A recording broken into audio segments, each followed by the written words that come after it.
Dr. Richard Denton feels that as a doctor, he has looked after his patients and their families. As a mayor of Kirkland Lake, he has sought the welfare of his community. Now in his retirement, he is working for common security, the mutually assured survival of all sentient beings.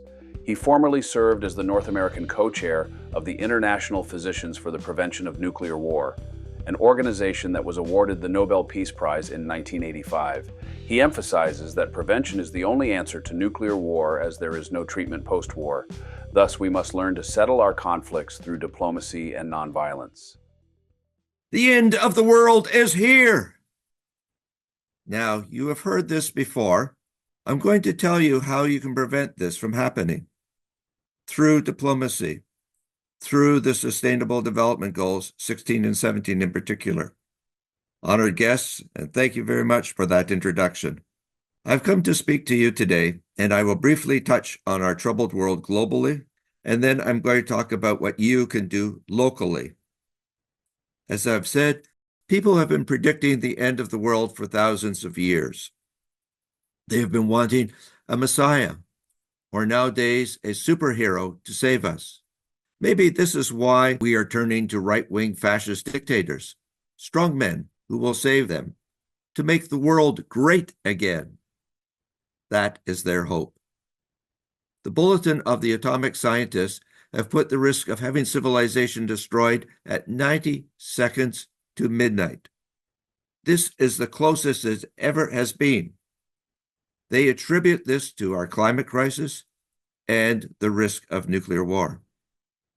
And I'm going to focus on the risks of nuclear war and let Shubi talk about the climate while Alan will talk about law. This is serious. 90 seconds doomsday. Peace, Justice, and Strong Institutions looks at 10 outcomes, targets on reducing violence, protecting children, reducing exploitation, organized crime, illicit financial and arms flow.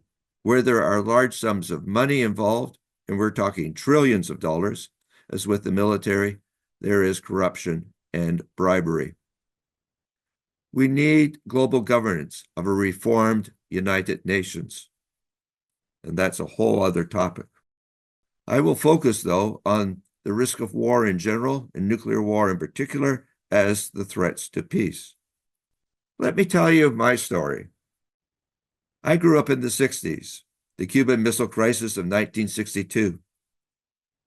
My parents were worried about nuclear war at that time. They wanted to build a bomb shelter and then making plans to move to New Zealand or Australia, as this is the last place that radiation and nuclear winter would occur. Although they didn't know about nuclear winter at that time, they were worried about the end of the war. My father protested with, "Ban the bomb while you last, or you'll end up in the blast." We didn't build a bomb shelter or move to New Zealand, and we survived, but we came very close to a nuclear war. We didn't know that the Soviet missiles in Cuba had nuclear weapons.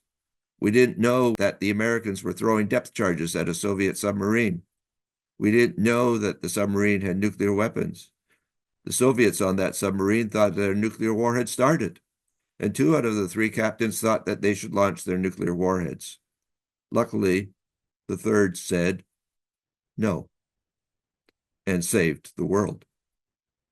We learned this all 50 years later in 2012. We have been extremely lucky for the last 80 years, but our luck can't last. Humans are fallible and computers are fallible. So this is serious. Instead of the Soviets and the Americans against each other in 1962, we now have North Korea, China over Taiwan, India, Pakistan, Middle East as trouble spots. Atomic weapons allow us to destroy civilization as we know it. We have 13,000 nuclear weapons to destroy ourselves many times over. We've gotten rid of most of the treaties that have protected us. We have wars going on with nuclear powers. We have narcissistic maniacs with their fingers on the button, threatening to push them. Nuclear weapons are not just bigger, better bombs, but will put soot into the atmosphere for the next 10 years, blocking out the sun and creating nuclear winter, causing crops to fail and create mass starvation. They are thus suicidal, insane. A nuclear war can never be won and must never be fought, said Presidents Reagan and Gorbachev. They are illogical, as if you can't use them, why build them? They are inhumane, as people will die from burns, fractures, and radiation sickness with no medical help. Hospitals and medical personnel will be gone. They are immoral, as said by Pope Francis, Archbishop John Wester, and the Bulletin of Atomic Scientists. They are ineffective, as they haven't been used for 80 years and are now being replaced by drones. They're useless against military targets. They're way too big. Finally, they are illegal under the Treaty of the Prohibition of Nuclear Weapons in the 73 states that have ratified it and will be in the 94 countries that have signed it. And Alan Ware will talk more about law. The countries that have signed it and ratified it are Iceland, Ireland, Kazakhstan, Mongolia in the global north, and the rest are in the global south, including New Zealand, Indonesia, Philippines, Southeast Asia, many in Africa like South Africa, Latin America, and South America. The first resolution of the United Nations General Assembly called for the elimination of nuclear weapons. During war, the risks of accidents and miscalculations and their use increases. Deterrence doesn't work against accidents and miscalculations. And the bombs that we have are now much larger. What can we do to prevent this? I, as a medical doctor, believe that we can prevent these problems. As an aside, last month I witnessed two magicians do a trick that was impossible to do. It was amazing. One member of the audience said that he had figured it out, that there was only one way and he knew it. The magician said that was an interesting solution, but no, that wasn't how he did it. And in fact, he had done the trick at least 10 different ways, and I myself have witnessed 2 ways with 2 different magicians doing the same trick. We believe that something is always impossible until it is done. Peace is possible. As a former mayor, I realized that municipal politics is closest to the people, and that's where you can influence your politicians. Provincial or state politicians are more difficult, and federal politicians are even more difficult. Backbencher federal politicians don't have much leverage, as it is their leader and his or her non-elected backers, the corrupt lobbyists, that actually make the decisions. I find that the global south is more democratic, in that corruption applies to everybody from the top down and is out in the open.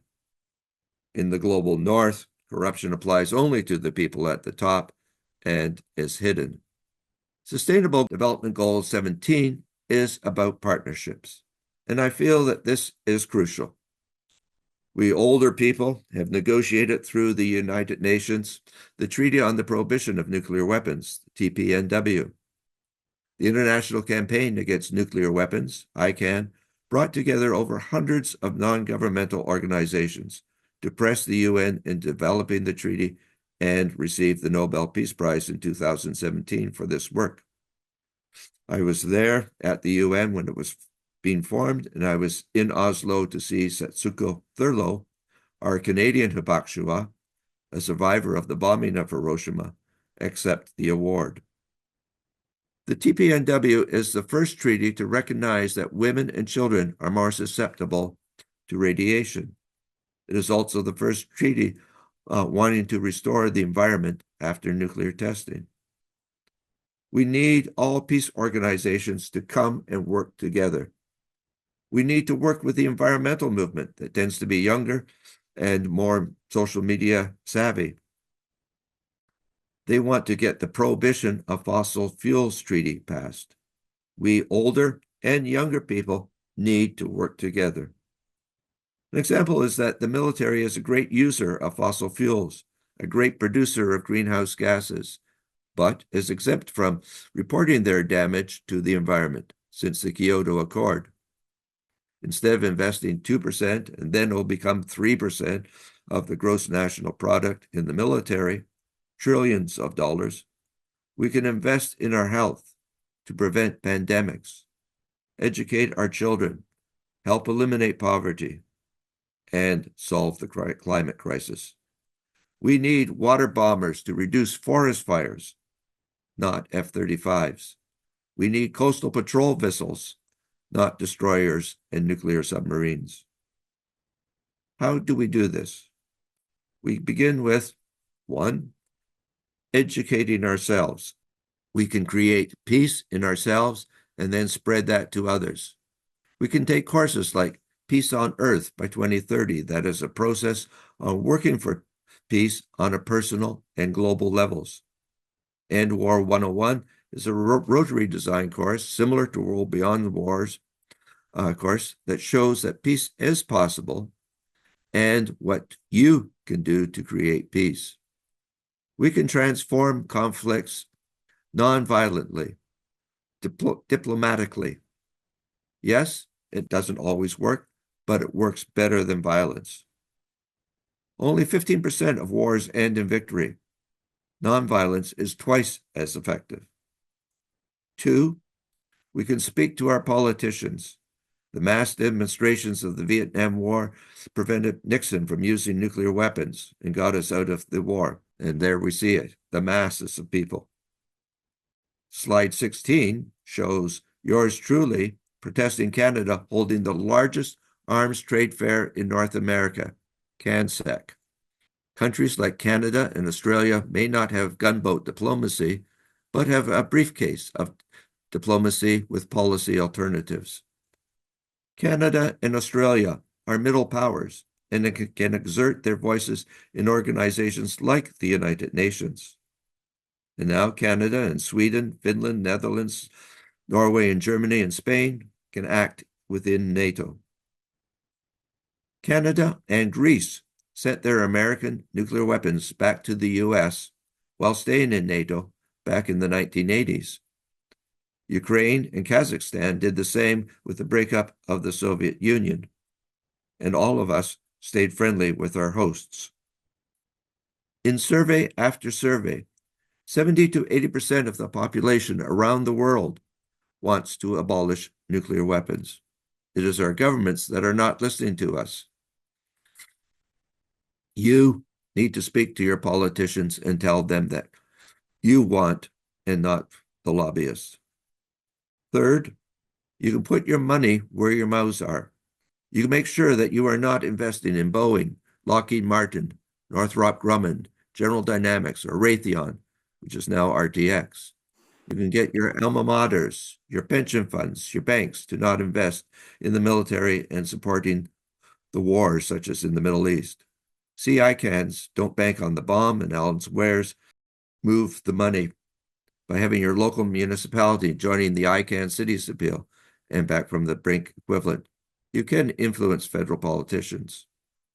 They can invest in green technologies, and we have been successful. We have reduced nuclear weapons from 70,000 to 13,000 weapons. South Africa had nuclear weapons and got rid of them under the International Atomic Energy Agency. Treaties do work, even when countries don't sign them. The Comprehensive Nuclear Test Ban Treaty of 1996 has kept the Big Five that have signed, although not all have ratified it, from testing nuclear weapons. North Korea signed the Nuclear Non-Proliferation Treaty and then withdrew in 2002 so that it could test weapons between 2006 and 2017. It stated that it's closed further testing down in 2018 unilaterally. Treaties do work.